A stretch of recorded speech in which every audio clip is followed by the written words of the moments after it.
Bonjour à tous. Ce matin, j'aimerais qu'on regarde Jean chapitre 10. C'est l'image de Jésus, le bon berger, avec nous qui sommes ses brebis. C'est quelque chose, c'est vrai, qui nous paraît un peu lointain. Parce que nous, les bons citadins, à la région de Bordeaux, l'histoire d'un berger avec ses brebis, c'est quelque chose qui peut nous sembler distant, nous sembler un peu incompréhensible. Donc, mais en tout cas, dans l'histoire de Jésus, il y avait vraiment des brebis partout, vraiment dans la vie de Jésus et des bergers. C'était vraiment partout dans leur société. Je vous invite d'abord à prier avec moi. Seigneur Jésus, tu es le bon berger, nous sommes tes brebis. Aide-nous à entendre ta voix ce matin, à t'ouvrir grand notre cœur, pour que tu puisses nous parler comme un berger parle à ses brebis. Aide-nous à recevoir ta parole, à la comprendre et à l'appliquer au nom de Jésus-Christ. Amen. Je vous invite donc à tourner avec moi dans Jean chapitre 10.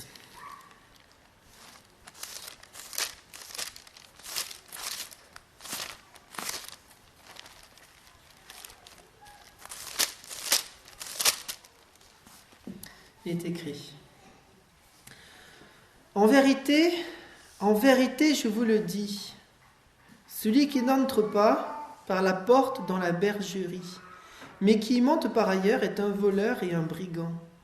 Mais celui qui entre par la porte est le berger des brebis.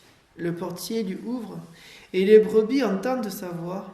Il appelle par leur nom les brebis qui lui appartiennent, et il les conduit dehors. Lorsqu'il a fait sortir toutes ses propres brebis, il marche devant elles, et les brebis le suivent, parce qu'elles connaissent sa voix. Elles ne suivront pas un étranger, mais elles fuiront loin de lui, parce qu'elles ne connaissent pas la voix des étrangers. Jésus leur dit cette parabole, mais ne comprirent pas de quoi il leur parlait. Jésus leur dit encore: en vérité, je vous le dis, je suis la porte des brebis. Tous ceux qui sont venus avant moi sont des voleurs et des brigands, mais les brebis ne les ont pas écoutés. Je suis la porte. Si quelqu'un entre par moi, il sera sauvé. Il entrera et il sortira, et il trouvera des pâturages. Le voleur ne vient que pour dérober, égorger et détruire. Moi, je suis venu afin que les brebis aient la vie et qu'elle l'ait en abondance. Je suis le bon berger. Le bon berger donne sa vie pour ses brebis. Mais le mercenaire qui n'est pas le berger et à qui n'appartiennent pas les brebis voit venir le loup, abandonne les brebis et prend la fuite. Et le loup les ravit et les disperse. Le mercenaire s'enfuit parce qu'il est mercenaire, qui ne se met pas en peine des brebis. Je suis le bon berger. Je connais mes brebis et elles me connaissent. Comme le Père me connaît, comme je connais le Père, et je donne ma vie pour mes brebis. J'ai encore d'autres brebis qui ne sont pas de cette bergerie. Celles-là, il faut aussi que je les amène. Elles entendront ma voix. Et il y aura un seul troupeau, un seul berger. Le Père m'aime parce que je donne ma vie afin de la reprendre. Personne ne me l'ôte, mais je la donne de moi-même. J'ai le pouvoir de la donner et j'ai le pouvoir de la reprendre. Tel est l'ordre que j'ai reçu de mon Père. Nous allons un peu plus loin au verset 27. Mes brebis entendent ma voix. Je les connais et elles me suivent. Je leur donne la vie éternelle et elles ne périront jamais et personne ne les revira de ma main. Mon Père qui me les a donnés est plus grand que tous et personne ne peut les ravir de la main de mon Père. Moi et le Père, nous sommes un. Jésus a beaucoup de titres dans la Bible. Il est appelé le prince de la paix, la lumière du monde. Il est appelé le sauveur, le Seigneur. Il a beaucoup de titres. Mais un de ses titres les plus touchants, où là il est vraiment proche de nous, c'est vraiment le titre de berger. Si on regarde un peu notre contexte, on regarde dans le chapitre 9, Jésus va guérir un aveugle-né. Donc un aveugle qui n'avait jamais vu de sa vie, avec de la boue. Donc il va laver ses yeux.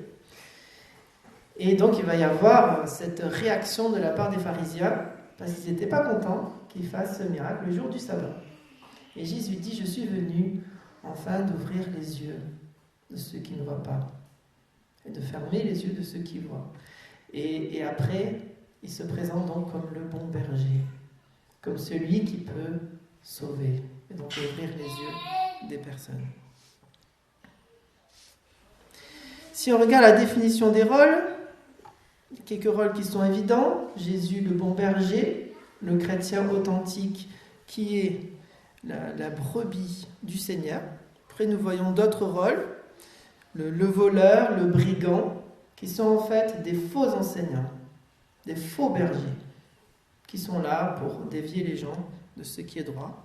On a les étrangers, aussi des faux enseignants. On a le mercenaire qui est quelqu'un qui fait son travail, mais uniquement pour recevoir sa paye. Il ne fait pas par amour pour les brebis. Il y a des dirigeants comme ça qui font les choses juste pour l'argent.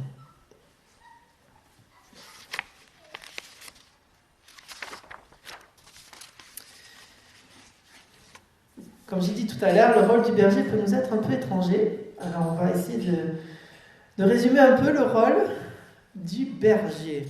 Qu'est-ce qui fait un berger? Et quelle est sa relation avec ses brebis? Le berger va s'occuper de ses brebis pour en tirer quelque chose. Ça va être du lait ou du fromage ou de la viande ou de la laine. Des fois, selon le type de brebis, selon ce qu'il veut faire, il peut mettre quelque chose plus ou moins en avant. Le premier rôle du berger, ça va être de nourrir ses brebis. Alors, en France, comment ça se passe? Pendant l'hiver, ils mangent donc du foin, ou ils vont dehors. Au printemps, ça c'est sûr, les brebis vont dehors pour brouter. Puis en été, il y a beaucoup de bergers qui partent à la montagne pendant tout l'été. Voilà un peu comment les brebis se nourrissent. En Israël, c'est sûr que le climat n'est pas pareil, mais c'est un peu le même système. Il y a le foin, il y a aussi les pâturages sur lesquels ils vont. Pour avoir du foin, bien sûr, il faut avoir une terre. Une terre qu'on laboure, une terre dans laquelle on ensemence des graines, dans laquelle on arrose et qu'on récolte le fourrage. Et puis beaucoup aussi de bergers ont également un champ avec des céréales pour donner un complément alimentaire à leurs brebis. Et un des aspects les plus touchants du berger, ça se passe avec les agneaux. Parce que certaines fois, les brebis n'ont pas assez de lait pour leurs petits agneaux. Alors qu'est-ce qu'ils vont faire? En France en tout cas, ils vont leur donner du lait avec le biberon. Donc on voit un peu le berger avec son petit agneau qui le nourrit avec le biberon. C'est quand même tout chou. Ouais, c'est quand même vraiment un métier où on peut être vraiment proche des animaux. Il y a toujours des bons et des mauvais bergers, bien sûr, mais un bon berger va être vraiment proche de ses animaux. Et puis il va protéger les brebis. En fait, les brebis ont de la laine, une laine épaisse dans laquelle les insectes raffolent d'y aller. Les tiques, les parasites, les mouches, toutes sortes de choses. Et en fait, ça terrorise les brebis, à tel point qu'elle ne peut pas se reposer. Mais une brebis qui ne peut pas se reposer, c'est terrible. Elle va être chétive, elle va être fatiguée, elle va pas être forte. Donc le rôle du berger, ça va être aussi de débarrasser tous ces insectes et ces parasites des brebis. Donc il va y avoir des produits, il va y avoir des arbres qu'il va mettre sur ces terres pour que les brebis y aillent s'y abriter. Et bien sûr, il va y avoir, quand il la tond, quand il tond la brebis, il enlève la laine. Et quand il enlève la laine, c'est toutes sortes de choses qui sont dans la laine qui partent. Comme des tiques, comme des parasites et tout ça. Et ça fait du bien à la brebis. Puis bien sûr, il y a les prédateurs. En France, nous parlons souvent de la réinsertion des loups. Est-ce une bonne chose? Est-ce une mauvaise chose? Donc il y a Ceux qui défendent les idées écologiques, ils vont dire oui, c'est bien de remettre des prédateurs dans la nature. Et puis les bergers, ils disent mais non, ça va pas, ils sont en train de manger mes brebis. Donc il y a ce débat en France, c'est vrai, qui existe. Mais donc il y a des prédateurs, même en France, il y a des loups.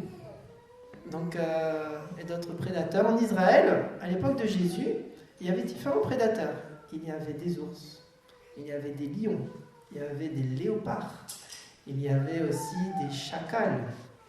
Toutes sortes d'animaux sauvages. D'ailleurs, David, le roi David, quand il était berger, il a dit qu'il a déjà affronté un ours et un lion, quoi, pour arracher la brebis de leur gueule.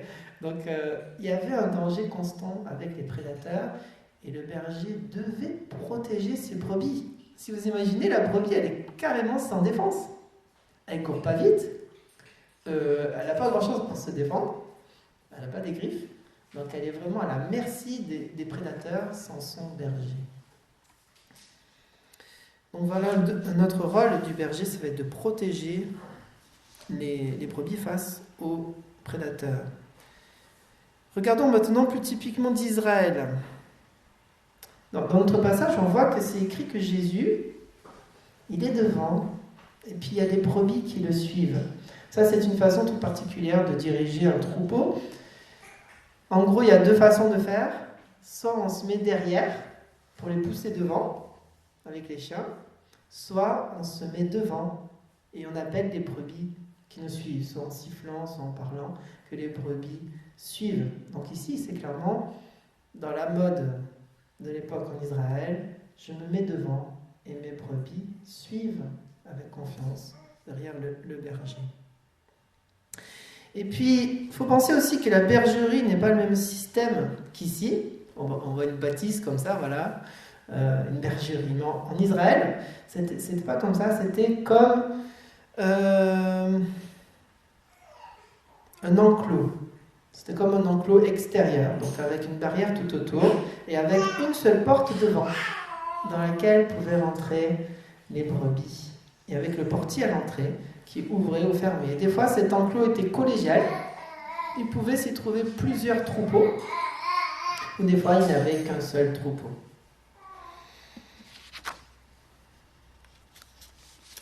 Donc, quand on pense à Jésus, le bon berger, c'est-à-dire qu'il fait tout ça dans nos vies. Il y a de quoi être reconnaissant. Ça veut dire qu'il nous nourrit. Parce qu'une brebis n'est pas capable d'aller manger d'elle-même, en fait. Elle a besoin vraiment de son berger pour l'amener vers les bons endroits, vers les verts pâturages, vers l'eau paisible, vers des endroits de repos.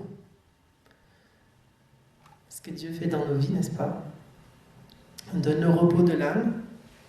Une brebis ne peut pas se protéger elle-même parce qu'elle va se faire manger. De même, nous avons besoin de notre Sauveur pour nous protéger. Heureusement que nous avons notre Sauveur à nos côtés, notre bon berger. C'est pas un hasard en fait que Dieu a utilisé cette analogie des brebis. Une brebis, elle doit être entièrement dépendante au berger. Sinon, elle est capable de rien faire. Elle est fichue. Donc elle a besoin de son berger pour tout. Et nous, c'est la même chose. La semaine dernière, nous avons lu le verset quand Jésus part de la vigne, il dit « Sans moi, vous ne pouvez rien faire ». Et c'est ce que Jésus nous dit aussi aujourd'hui. Vous êtes mes brebis, sans moi, vous ne pouvez rien faire. En fait, notre texte commence déjà avec des faux conducteurs. C'est écrit « Celui qui n'entre pas par la porte dans la bergerie, mais qui y monte par ailleurs, est un voleur et un brigand. » Puis un peu plus tard, est écrit « Les brebis ne suivront pas un étranger, mais fuiront loin de lui, parce que ne connaissent pas la voie des étrangers. » Puis un peu plus tard, nous avons les mercenaires. Donc quelqu'un qui est payé pour surveiller les brebis, notamment pendant la nuit, pour que le berger aille se coucher. Et un mercenaire, lui, qui s'enfuit dès que vient un prédateur. Donc déjà, dès le début, Jésus nous met en garde. contre de faux conducteurs, des faux prophètes, des faux enseignements de la Bible, des faux messies qui viennent et qui ont l'air d'être le bon, mais qui ne le sont pas. Et Jésus va dire, je suis le bon berger. Je suis le seul bon berger, celui qu'il faut suivre. En Acte 4, verset 12, il est écrit,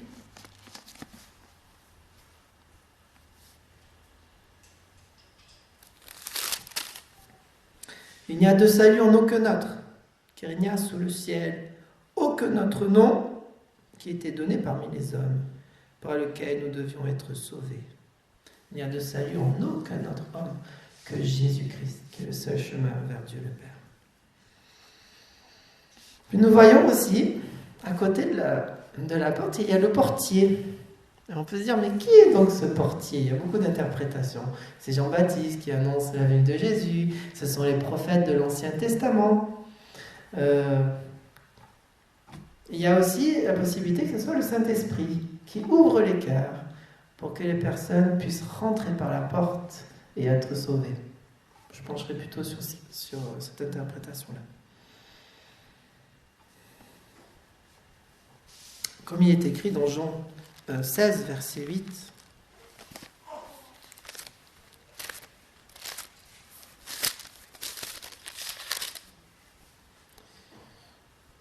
Et quand il sera venu, il convaincra le monde en ce qui concerne le péché, la justice et le jugement. Donc ça parle du Saint-Esprit qui convainc le monde pour les amener à la repentance, pour les faire réaliser ce qui est juste. Regardons maintenant quelle est la relation entre le bon berger et ses brebis. Bon, Jean 10 toujours. Mais celui qui entre par la porte est le berger des brebis. Le portier lui ouvre, et les brebis entendent sa voix. Il appelle par leur nom les brebis qui lui appartiennent et il les conduit dehors. Lorsqu'il a fait sortir toutes ses propres brebis, il marche devant elles, et les brebis le suivent, parce qu'elles connaissent sa voix. Il y a vraiment une relation intime qui existe entre le berger et ses brebis. Jésus rentre par la porte. Il n'est pas comme un voleur qui passerait par la clôture, il essaierait de sauter la clôture pour aller voler des brebis, mais il rentre chez lui en fait, là où il est accueilli. Ses brebis l'aiment et l'apprécient et attendent son retour. Il est écrit aussi que les brebis entendent la voix du berger. Il y a beaucoup de voix qui existent parmi les humains, mais les brebis vont savoir discerner exactement la voix de leur berger. Et ne vont pas suivre quelqu'un d'autre, elles vont se garder et suivre seulement la voix de leur bon berger. Puis il est écrit que le berger connaît ses brebis. Il connaît chacune de leurs noms. En fait, nous, quand on voit un troupeau de moutons, qu'est-ce qu'on dit? Qu'est-ce qu'on voit? Oh, des moutons.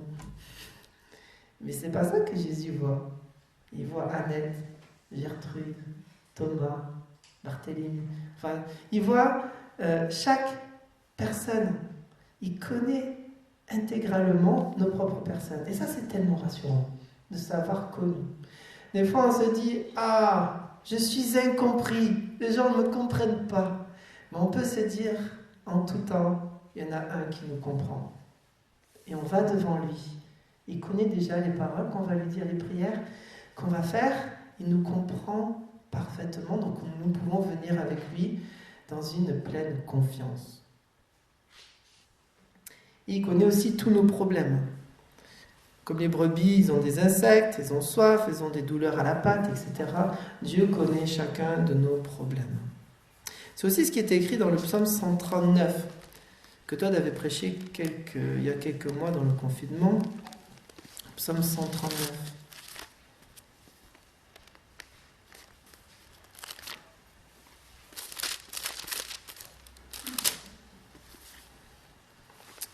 Éternel, tu me sondes et tu me connais. Verset 2. Tu sais quand je m'assieds et quand je me lève. Tu pénètres de loin ma pensée. Tu sais quand je marche et quand je me couche, et tu pénètres toutes mes voies. Car la parole n'est pas sur ma langue, que déjà, ô Éternel, tu la connais entièrement. Tu m'entoures par derrière et par devant, et tu mets ta main sur moi. Le fait que Dieu nous connaisse, ça montre aussi qu'il est proche de nous.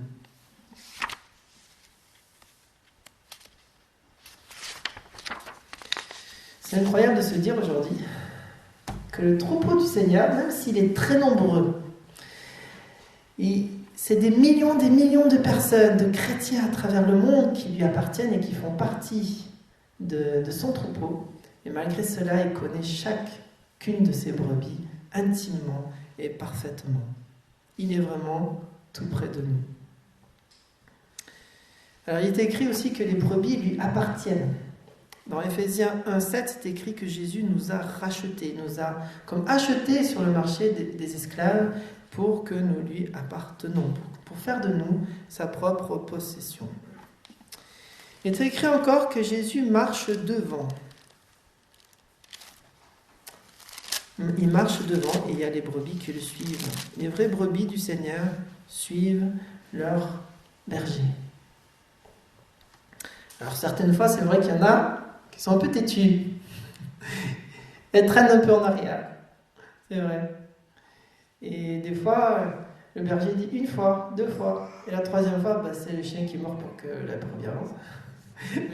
mais en tout cas, il y a des fois des brebis qui traînent un peu derrière. Bon, ils font toujours partie du troupeau et le Seigneur va les faire avancer, mais qui traînent un peu en arrière. Comme des fois, il y a des brebis, bien qu'elles sont dans un vert pâturage, et vont regarder la clôture d'à côté. Bien que l'herbe ne soit pas forcément bonne à côté.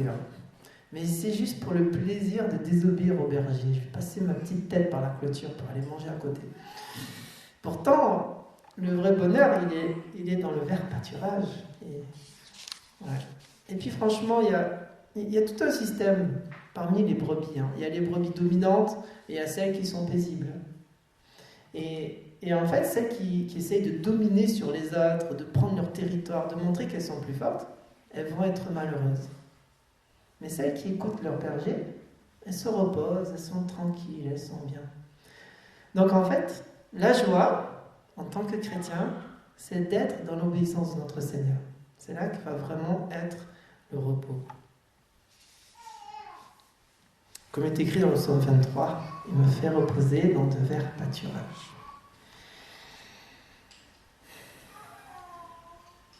Il est écrit aussi que les brebis entendent la voix de Jésus. C'est vrai, donc, bien sûr, si nous sommes chrétiens, nous avons entendu la voix de Jésus, nous avons répondu à son appel, nous l'avons suivi. Certaines fois, c'est vrai que la voix de Jésus, c'est parfois un peu difficile de tout le temps saisir la voix de Jésus. Mais comment faire ? Il faut s'approcher de lui, afin que lui aussi s'approche de nous, dans la Bible, dans la parole et dans la prière. J'ai mis une deuxième PowerPoint.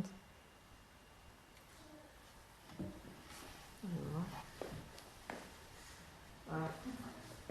Peut-être pas tout à fait clair. C'est un schéma que Todd m'avait fait pendant mon stage. Et où on voit, en fait,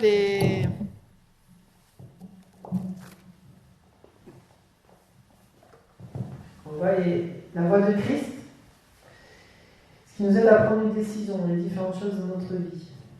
Pour nous aider à prendre une décision, comme la Bible, le conseil des personnes sages, le désir personnel que nous avons, l'appel de Dieu pour nos vies, les différentes circonstances et la paix intérieure. Et Dieu parle par ces différentes choses pour nous conduire à prendre une décision. Donc souvent, entendre la voix de Dieu, c'est aussi la paix intérieure. Parce que quand nous sommes en communion avec Dieu, souvent nous avons la paix dans le cœur qui va nous conduire à prendre les bonnes décisions. Dans les circonstances, dans l'appel, souvenons-nous de l'appel que Dieu nous a donné. Qu'est-ce que disent les personnes sages ? Si vraiment les personnes qui aiment la parole, qui sont matures, disent tous quelque chose de différent, peut-être que Dieu ne nous conduit pas de cette façon-là. Peut-être que nous avons mal compris la voix de Dieu. La Bible, bien sûr, qui est la parole de Dieu. Et puis, le désir personnel, car Dieu utilise nos passions pour se glorifier.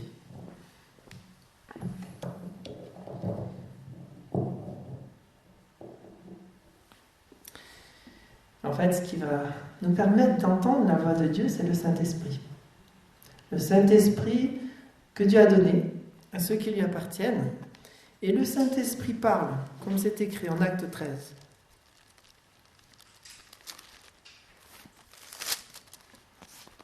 Acte 13, 1 à 3, il y avait dans l'église d'Antioche des prophètes et des docteurs, Barnabas, Simeon appelé Niger, Lucius de Cyrène, Manaën, qui avait été élevé avec Hérode le tétrarque, et Saul.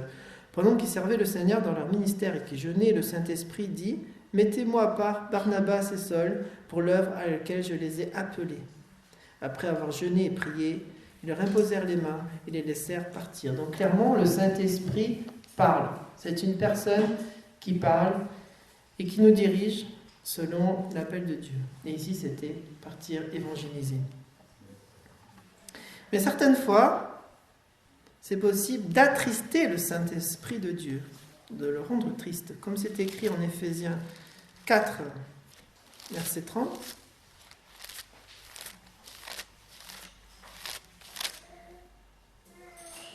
N'attristez pas le Saint-Esprit de Dieu par lequel vous avez été scellés pour le jour de la rédemption. Nous avons le Saint-Esprit et il est possible de l'attrister par une action qui lui déplaît. Qu'est-ce qu'on voit juste avant ce verset? Ça parle des différents péchés qui existent. La colère, le vol, les mauvaises paroles, etc. Donc, toutes sortes de péchés, l'amertume aussi, qui en fait vont attrister le Saint-Esprit et même peut-être éteindre sa voix, comme il y a une recommandation, n'éteignez pas l'esprit. Si nous péchons, nous pouvons attrister le Saint-Esprit qui du coup nous parle moins. Il nous faut au contraire être remplis du Saint-Esprit comme il est écrit, ne vous enivrez pas de vin, soyez au contraire remplis du Saint-Esprit. Et quand nous sommes remplis du Saint-Esprit, Dieu nous parle tout le temps. Et c'est génial d'entendre la voix du bon berger. Mais avant que le Saint-Esprit remplisse la coupe, il faut la vider. La vider de toutes nos impuretés, de toutes nos saletés, pour que Dieu puisse vraiment nous remplir et nous conduire en toutes choses. Jésus est venu pour nous donner une vie abondante. Versets 9 et 10.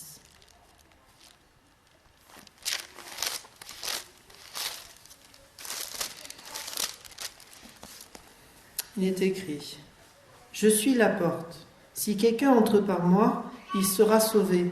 Il entrera, il sortira, et il trouvera des pâturages. Le voleur ne vient que pour dérober, égorger et détruire. Moi, je suis venu afin que les brebis aient la vie, et qu'elle l'ait en abondance. » Donc Jésus est venu pour sauver du péché, donner la vie éternelle, mais pas seulement. Il est venu également pour bénir ses brebis, pour qu'elles aient des pâturages, pour qu'elles aient une vie en abondance. J'aime beaucoup cette citation de saint Augustin dans son livre Les Confessions.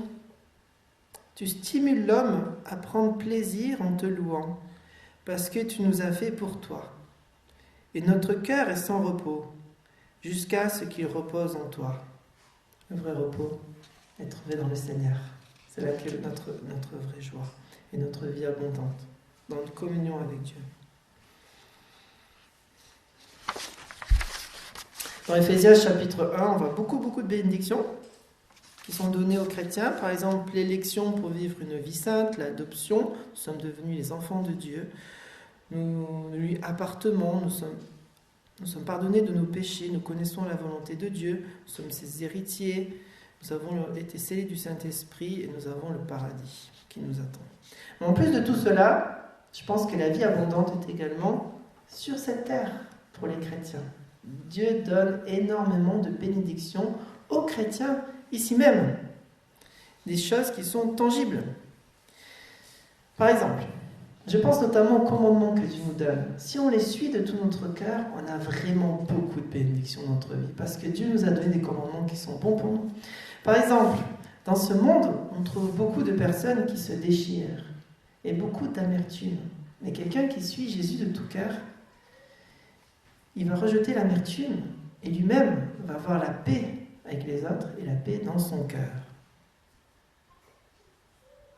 Une famille qui aime le Seigneur réellement, ça va être une famille équilibrée, où les enfants vont respecter leurs parents et eux-mêmes vont devenir des adultes responsables.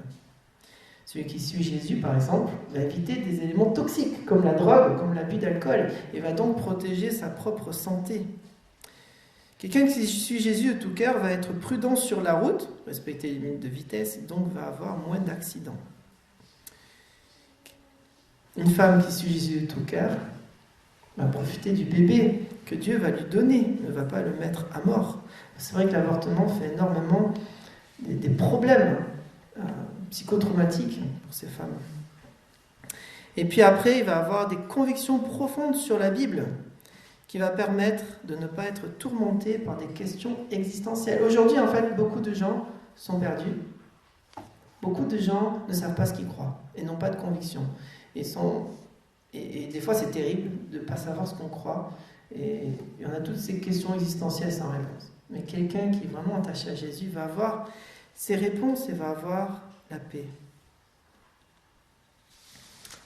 Il est écrit « Je suis le bon berger donne sa vie pour ses brebis ». Donc évidemment, certaines fois, le bon berger est appelé à risquer sa vie pour ses brebis. On a parlé de prédateurs tout à l'heure. Oui, il doit risquer sa vie face au loup, face à d'autres prédateurs. Comme David qui s'est jeté sur le lion. Mais Jésus va encore plus loin que la plupart des bergers. Il va donner sa vie. Il va mourir pour ses brebis, pour les sauver. Ce qui est intéressant sur la croix, c'est que Jésus se laisse faire. Il aurait pu ne pas aller à la croix. Il aurait pu appeler 12 légions d'anges pour le protéger. Mais il choisit d'aller à la mort. Et même quand il meurt, ce qui est intéressant, c'est que c'est écrit « Je remets mon esprit entre tes mains ». Donc Jésus choisit même le moment où il meurt. Je remets mon esprit entre tes mains et puis il meurt. Il choisit le moment où il meurt. Jésus a fait ça pour que nous soyons réconciliés avec Dieu son Père. Versets 17-18, « Le Père m'aime parce que je donne ma vie afin de la reprendre. Personne ne me l'ôte, mais je la donne de moi-même. J'ai le pouvoir de la donner, j'ai le pouvoir de la reprendre. Tel est l'ordre que j'ai reçu de mon Père. » Donc Jésus aussi a donné sa vie, mais aussi il est ressuscité. Il s'est ressuscité lui-même d'entre les morts, avec les autres personnes de la Trinité. Mais quelle puissance que nous avons en Jésus-Christ.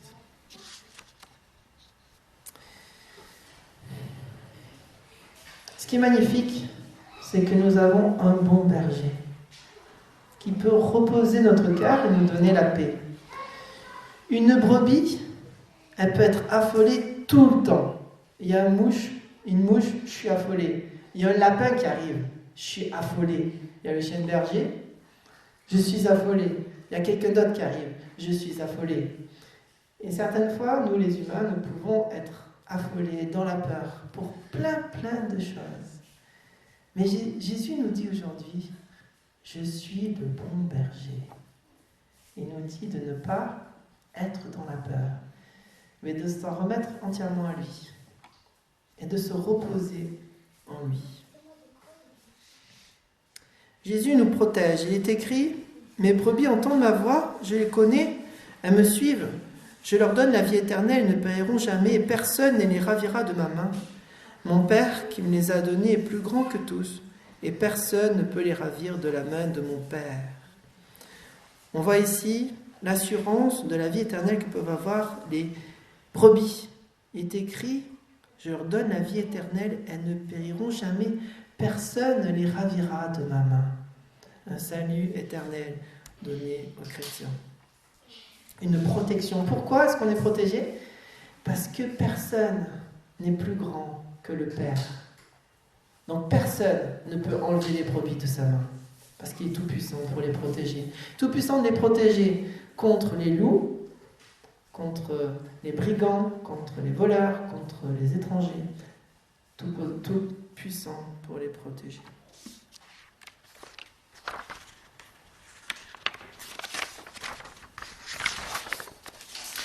Et c'est merveilleux de savoir que notre salut est assuré. Quand nous avons cette conviction, nous n'agissons pas pour garder notre salut, mais nous agissons juste par reconnaissance, parce que notre Dieu est merveilleux. Et puis quand les gens viennent, les faux enseignants, etc., la brebis se garde elle-même, parce qu'elle n'écoute que la voix de son berger. Et le Seigneur la garde. La bonne nouvelle, c'est qu'il y a des brebis, mais il y en aura encore d'autres. C'est écrit au verset 16. J'ai encore d'autres brebis qui ne sont pas de cette bergerie. Celles-là, il faut aussi que je les amène. Elles entendront ma voix. Il y aura un seul troupeau, un seul berger. Donc il y a bien sûr le troupeau de Christ, mais il y en aura encore d'autres qui vont se rajouter au fur et à mesure du temps. Et merci Seigneur, car le quota des brebis n'est pas rempli. Ça veut dire aussi qu'on peut aller les chercher, les personnes qui ne sont pas au Seigneur, pour les rajouter à la bergerie du Seigneur. En conclusion, nous avons ici vraiment l'étendue de Jésus, notre bon berger. Il est notre bon berger car il entre par la porte, il connaît ses brebis et elles le connaissent, il les conduit, il leur donne le salut, il donne une vie en abondance à ses brebis, il rajoute de nouvelles brebis au troupeau, il donne sa vie pour ses brebis, il protège ses brebis. Quel genre de brebis sommes-nous? Est-ce que nous sommes déjà les brebis du Seigneur? Est-ce que nous lui appartenons? Une brebis qui lui appartient le suit. Et de quelle manière je suis mon Seigneur? Mon père, toujours quand on était petit, il me disait une obéissance qui n'est pas immédiate est une désobéissance. C'est toujours qu'il nous disait, tant qu'on a 6 enfants, il faut être aussi carré. Hein. Mais c'est pareil avec le Seigneur. Quand il nous dit quelque chose, il faut lui obéir et obéir de suite. Voilà. Que nous puissions être des brebis qui suivent le Seigneur de tout notre cœur. Prions. Jésus, nous te remercions parce que tu es le bon berger et tu prends réellement soin de nous. Tu nous connais parfaitement, tu connais notre prénom, tu connais chaque situation de notre vie qui ne t'est pas étrangère. Nous te remercions pour cette grâce. Merci pour ton appel que tu nous as donné et merci pour cette proximité avec toi. Nous te prions que nous puissions entendre ta voix, écouter ta voix, discerner ta voix et te suivre de tout cœur. Oui, dans le nom de Jésus. Amen.